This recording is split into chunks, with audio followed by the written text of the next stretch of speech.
अब ये सब समझने के बाद एक शब्द बड़ा महत्वपूर्ण है और वह है न्यायिक सक्रियता। न्यायिक सक्रियता क्या है? ये वर्तमान में बड़ा महत्वपूर्ण शब्द हो चला है।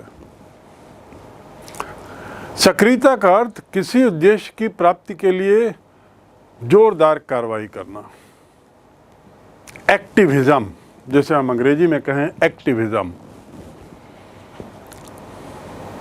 Judicial activism. और जैसा शब्द से स्पष्ट है, एक्टिव होना, जोरदार कार्रवाई करना किसी उद्देश्य को पाने के लिए, वह कहलाता है न्यायिक सक्रियता। उच्चतम न्यायालय उसने जनहित से जुड़े हुए मामलों पर न केवल अपनी राय दी है, बल्कि उसने सरकारी एजेंसियों को फटकारा भी है। सामान्य अर्थ में न्यायालय का अर्थ हम समझते हैं न्याय देना, और न्याय देने का मायने है निर्णय देना। लेकिन गत 30 वर्षों में दिनों दिन जुडिशियल एक्टिविज्म बढ़ता जा रहा है, अर्थात न्यायिक सक्रियता बढ़ती जा रही है। इस सक्रियता के परिणाम स्वरूप उच्चतम न्यायालय अपने सामान्य कार्यक्षेत्र से बाहर भी जा रहा है। और रही जनहित की बात, जनता से जुड़ी हुई बात, जनता के हित की बात, तो उन मुद्दों पर वह अपनी राय देने लगा। जबकि पहले राय देने का काम केवल उच्चतम न्यायालय केवल राष्ट्रपति के लिए करता था, परामर्श का काम केवल राष्ट्रपति के लिए। लेकिन यहाँ जुडिशियल एक्टिविज्म के तहत, न्यायिक सक्रियता के तहत दिनों दिन उच्चतम न्यायालय अपना कार्यक्षेत्र दायरा बढ़ा रहा है। और न केवल वो राय दे रहा है जनहित के मामले में, बल्कि जो सरकारी एजेंसियां हैं, चाहे वह सीबीआई हो, चाहे रॉ हो, ईडी हो, या इसके अलावा अन्य जो सरकारी एजेंसियां हैं, इनको फटकार भी लगाता है। न्यायिक सक्रियता के लिए आखिर क्या कारण है? ऐसा हो क्यों रहा है कि सुप्रीम कोर्ट अब फटकार लगा रहा है उन मामलों में भी जो उसकी परिधि में नहीं आते थे, या उन मामलों में भी जिस पर उसके पास सामने सुनवाई के लिए कोई बात नहीं आई है? इसका मुख्य कारण है कि सरकार के जो दूसरे 2 अंग हैं, कार्यपालिका और विधायिका, कार्यपालिका और विधायिका संभवतः कठोर निर्णय लेने में, संभवतः अप्रिय निर्णय लेने में विफल रहा है। इसके मायने ये हैं कि सुप्रीम कोर्ट ने कई बार ऐसा देखा है कि उच्च पदों पर बैठे हुए धनाढ्य वर्ग के लोग, प्रभावशील वर्ग, राजनीतिक रूप से पहुंच रखने वाले वर्ग, उनसे सरोकार लेने वाले यदि कुछ मामले हों, तो सुप्रीम कोर्ट ने पाया है ऐसे मामलों में विधायिका या कार्यपालिका सख्त निर्णय नहीं ले रही है, जिसका खामियाजा सामान्य जनता को भुगतना पड़ रहा है। सामान्य जनता के हित में आवाज उठाने के लिए कई बार सुप्रीम कोर्ट इसलिए विवश हुआ है, और इसलिए वह एक्टिव हुआ है, वह एक तरीके से सक्रिय हुआ है, और सामान्य जनता के पक्ष में मानो उसने कार्यपालिका या विधायिका को एक तरीके से यह कहते हुए फटकारा है कि आपके द्वारा कठोर निर्णय लिए जाने की ज़रूरत है जनता के हित में। आपके द्वारा कुछ ऐसे निर्णय लिए जाने की ज़रूरत है जो वैसे तो अप्रिय हैं, लेकिन जनहित में ज़्यादा फायदेमंद हैं। यदि मैं ऐसे उदाहरण की बात करूं तो एक दो निर्णय जो बहुत प्रसिद्ध हुए थे, बड़े कठोर निर्णय थे, दोनों निर्णय श्रीमती इंदिरा गांधी के काल के हैं, जो जनहित में लिए गए बड़े कठोर निर्णय थे। पहला था बैंकों का राष्ट्रीयकरण, 1968-69 की घटना, जब निजी बैंक हुआ करते थे और निजी बैंकों का मतलब इन बैंकों के मालिक बहुत धनी वर्ग के लोग हुआ करते थे, बहुत धनी लोग हुआ करते। उनको नाराज करके बैंकों को अपने हाथ में लेने का बहुत कड़वा निर्णय श्रीमती इंदिरा गांधी ने लिया था जनहित में। और उसी प्रकार प्रिवी पर्स वाली एक घटना थी जिसमें राजा महाराजाओं को दिए जाने वाला जो भत्ता था उसे इंदिरा गांधी सरकार ने रोक दिया था। ये दोनों कड़वे निर्णय थे लेकिन जनहित में थे। बाद में न्यायपालिका ने या सर्वोच्च न्यायालय ने ऐसा पाया कि ऐसे कड़वे निर्णय लेने के लिए ताकत की कमी है शायद शासन में, और इसलिए उसको फटकार लगाने की जब तक जरूरत पड़ी है। इसी तरह जनहित याचिकाएं, जनहित याचिका की बात करें तो बहुत से ऐसे मामले आए हैं जो PIL, जिसे हम संक्षिप्त में कहते हैं पब्लिक इंटरेस्ट लिटिगेशन, ये जनहित याचिकाएं किसी एक व्यक्ति विशेष के हित के लिए नहीं होती बल्कि सामान्य जनता के लिए लगाई जाती हैं। जनहित याचिका की मुकदमेबाजी ने गरीबों को, बंधुआ मजदूरों को, कैदियों को, समाज के कमज़ोर वर्ग के लोगों को काफ़ी मदद की है। जैसा कि शब्द से स्पष्ट है, जनहित याचिका अर्थात कोर्ट में एक आवेदन जनता के हित में, किसी एक व्यक्ति विशेष के हित के लिए नहीं है। ये किसी तरह के विवाद को लेकर दो पक्षों के बीच में नहीं है ये, बल्कि अधिकतर मामले में एक पक्ष जो होता है वह पक्ष रहता है जो सामान्यतः जिसकी ओर सरकार है, और दूसरा पक्ष जो होता है जो सरकार के या उनके आदमियों से होने वाले कार्य के परिणाम स्वरूप उस पर दुष्प्रभाव पड़ रहा हो। इसीलिए जनहित याचिका सामान्यतया समाज के निम्न वर्गों को लेकर होती है, चाहे वो दलित हों, चाहे मजदूर हों, कैदी हों, आदि आदि। यदि हम कुछ प्रारंभिक जनहित याचिकाओं की बात करें तो उसकी शुरुआत हम देख सकते हैं लगभग 1970 के दशक में। जैसा मैंने पूर्व में कहा कि गत 30-40 वर्षों में जनहित याचिकाओं का एक तरीके से अंबार लगा, बाढ़ आई। जैसे जैसे जागरूकता बढ़ी वैसे वैसे जनहित याचिकाओं की संख्या भी बढ़ती गई और कोर्ट का जो एक्टिविस्ट रवैया है वह भी बढ़ा। 1979 की एक घटना की ओर हम जाएं, जब एक समाचार पत्र में बिहार के कुछ विचाराधीन कैदियों को लेकर कुछ खबर छपी। वे लोग अपराधी नहीं घोषित हुए थे, विचाराधीन कैदी अर्थात जिन पर अभी कोर्ट में मामला चल ही रहा था, उनको लेकर अखबार में कुछ खबर छपी। बिहार की जेलों में कैदियों के साथ कैसा व्यवहार हो रहा है, काफ़ी लंबी अवधि से उन्हें अकारण ही बंद रखा जा रहा है। जिन अपराधों के लिए उन्हें गिरफ्तार किया गया,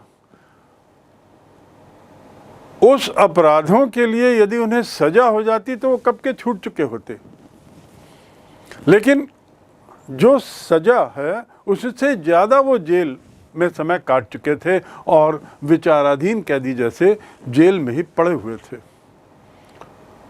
ये अमानवीय था, जिसको लेकर कुछ लोगों में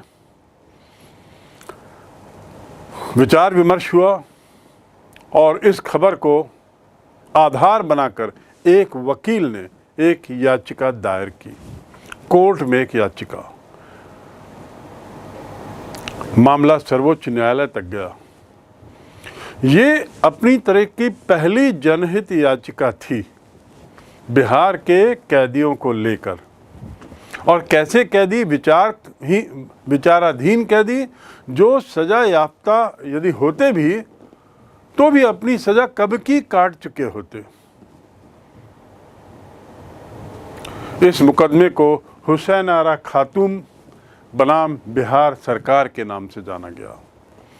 हुसैन आरा खातून बनाम बिहार सरकार। जैसा मैंने कहा, एक पक्ष सामान्यतया सरकार रहती है या सरकार से जुड़े हुए उनके नुमाइंदे रहते हैं, जिनके खिलाफ कमजोर वर्ग की आवाज उठाते हुए कोई कोर्ट में याचिका करता है, वही जनहित याचिका कहलाती है। दूसरा उदाहरण है 1980 में तिहाड़ जेल। तिहाड़ जेल के एक बंदी ने सर्वोच्च न्यायालय के न्यायाधीश को एक चिट्ठी लिखी। बंदी ने जो चिट्ठी लिखी और जिस न्यायाधीश को संबोधित किया सर्वोच्च न्यायालय के, उनका नाम था श्री कृष्णा अय्यर, बहुत प्रसिद्ध न्यायाधीश। उस चिट्ठी में बंदी ने बंदियों को दी जाने वाली यातनाओं का बड़ा विस्तृत विवरण किया था।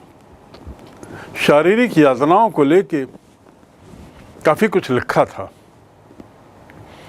न्यायाधीश उस चिट्ठी को पढ़ते हैं और उस चिट्ठी को ही वो एक याचिका मान लेते हैं। यद्यपि बाद में न्यायालय ने पत्रों को याचिका के रूप में स्वीकार करने से मना कर दिया। पत्रों को याचिका के रूप में स्वीकार करने की जो एक प्रथा चल पड़ी थी उसे समाप्त कर दिया। लेकिन ये वाला जो मुकदमा था, जो श्री कृष्णा अय्यर ने जिसे याचिका के रूप में लिया, ये सुनील बत्रा बनाम दिल्ली सरकार 1980 के नाम से प्रसिद्ध हुआ। प्रश्न ये उठता है कि पत्र के माध्यम से जो ध्यान आकर्षित किया गया था माननीय न्यायाधीश का, उसके बाद ऐसे कई पत्र और आए होंगे। एक समय ऐसा है जब ऐसे पत्रों का अंबार लग गया और पूरे देश से, विभिन्न क्षेत्रों से इस तरह के पत्र आने लगे जिसमें न्यायालय से अनुरोध किया गया था कि वे इन मुद्दों को देखें, संबंधित मुद्दों को। तो प्रारंभ में तो कुछ पत्रों को याचिका के रूप में स्वीकार किया गया, लेकिन बाद में इसकी बढ़ती संख्या और इसके दुरुपयोग की संभावनाओं को देखते हुए इस प्रथा को समाप्त कर दिया गया।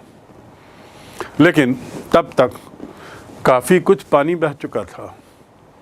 एक्टिविज्म अपनी चरम सीमा पे आ गया था। ये जो मुकदमा है तिहाड़ वाला, जिसे सुनील बत्रा बनाम दिल्ली प्रशासन के नाम से जो प्रसिद्ध हुआ, ये अपने तरीके से पत्र के माध्यम से जनहित याचिका बनने का पहला उदाहरण था। जनहित याचिका जो है उसने मुकदमेबाजी के मामले में हमारे अधिकारों को बढ़ाया है। देखिए, ये आखिर जो मैंने दो उदाहरण दिए, ये अधिकारों के उपयोग से ही तो संबंधित थे। कैदियों पर जो अत्याचार किया जा रहा था, कैदियों पर जो हिंसा की जा रही थी, वह गैर कानूनी थी। कैदियों के भी अपने अधिकार होते हैं। मजदूर तो होंगे, लेकिन मजदूरों के भी अपने अधिकार होते हैं। दलित हैं, लेकिन दलितों के भी अपने अधिकार होते हैं। और समानता के अधिकार के तहत उन्हें तो वे सारे अधिकार मिले हैं जो अन्य वर्ग को मिले हैं। पर ऐसा जब नहीं होता है तब जनहित की बात सामने आती है। समाचार पत्र, मीडिया, इनके माध्यम से जब खबरें बढ़ती हैं, पहुंचती हैं, तब फिर जिसको हम कहते हैं सक्रियता बढ़ती है। जनहित की मुकदमेबाजी ने ही हमारे अधिकारों के क्षेत्र को और बढ़ाया। स्वच्छ हवा, प्रदूषण रहित नदी, ये भी हमारे अधिकार हो गया। स्वच्छ हवा मिलने का अधिकार, प्रदूषण रहित नदी मिलने का अधिकार, ये हमारे अधिकारों के बढ़ते हुए दायरे का परिचायक है। और इसलिए कहा जा सकता है कि एक्टिविज्म ने, सक्रियता ने, न्यायिक सक्रियता ने समाज में चैतन्यता लाई है और हमारे इन अधिकारों को संरक्षण भी दिया है। एक और जहां न्यायिक सक्रियता के फायदे हम देख रहे हैं, वहीं इसको लेकर कुछ आलोचनाएं भी होती हैं। आलोचनाओं का आधार क्या? पहला, जनहित याचिकाओं के कारण न्यायालयों का कार्यभार बहुत बढ़ गया है, बहुत ज़्यादा बढ़ गया, क्योंकि अब बड़ी सरलता से लोग न्यायालय तक जाकर अपनी शिकायत दर्ज करने लगे। यद्यपि भार बढ़ना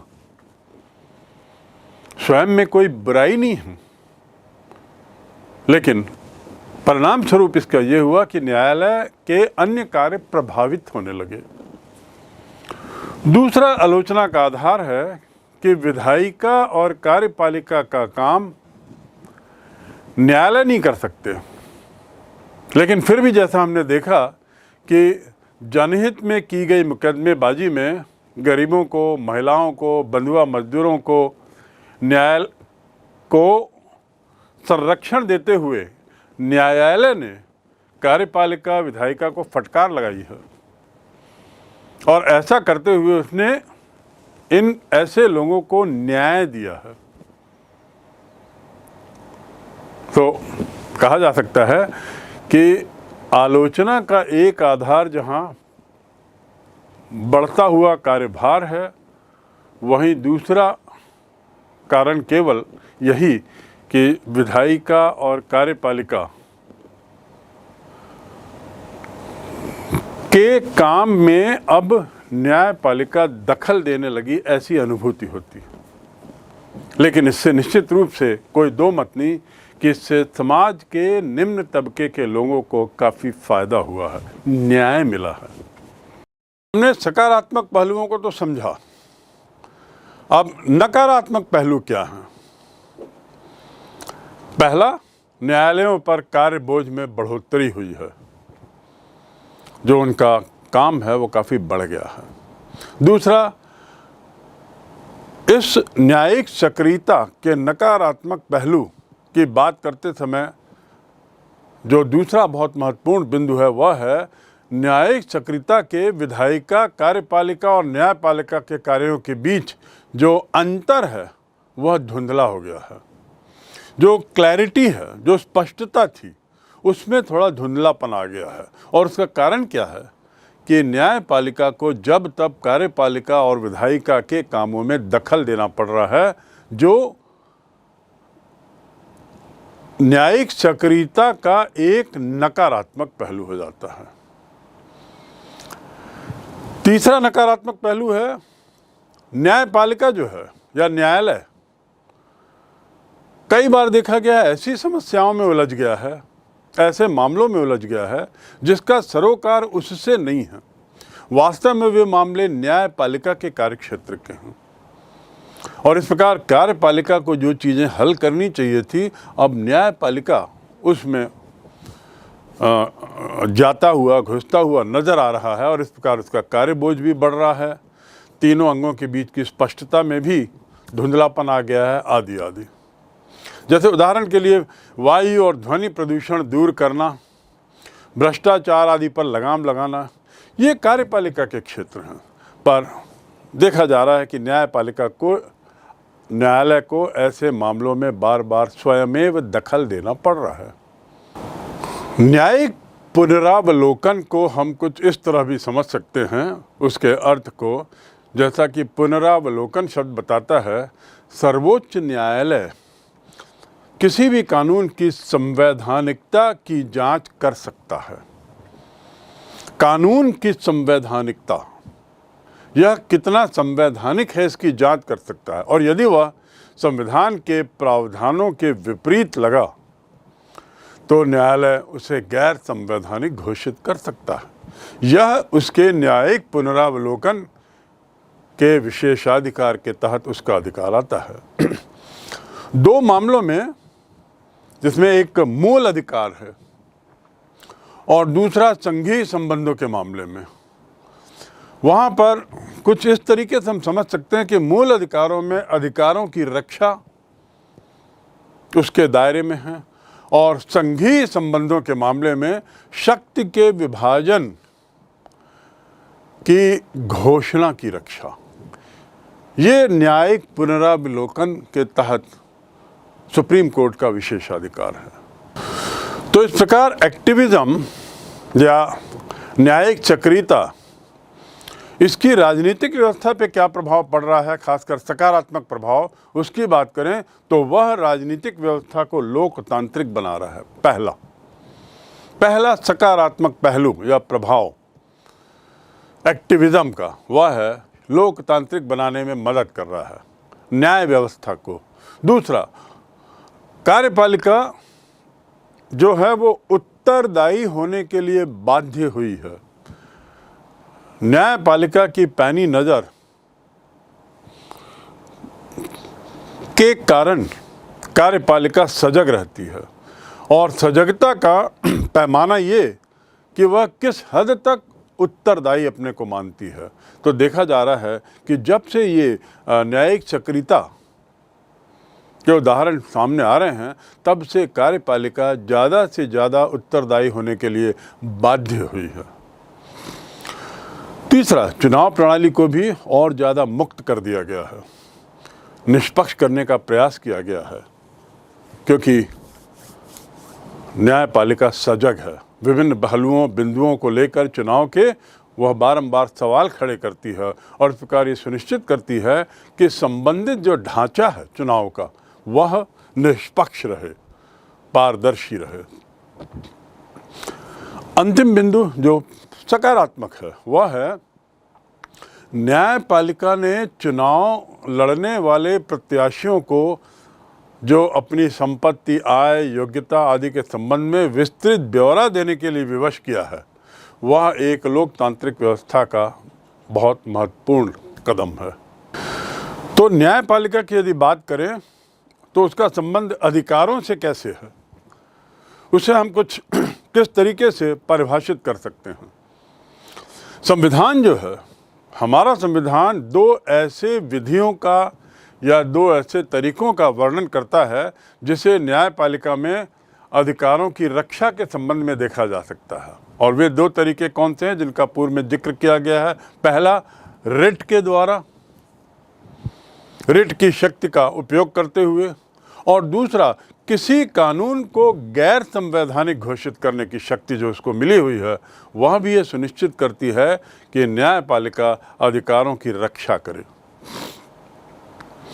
पांचों प्रकार के जो रिट हैं, ये पांचों रिटों का संबंध अधिकार से है, और मौलिक अधिकारों का संरक्षण करना या संविधान की व्याख्या के समय सुनिश्चित करना कि उसकी उचित व्याख्या हो, यह न्यायपालिका के अधिकारों के संबंध के साथ इसे जोड़ के देखा जा सकता है। जो गैर कानूनी घोषित करने का जो अधिकार है, वो उस अधिकार को हम पुनरावलोकन के तहत भी समझ सकते हैं। न्यायिक पुनरावलोकन यह वही अधिकार है जिसमें कानून को वह गैर संवैधानिक घोषित कर सकता है।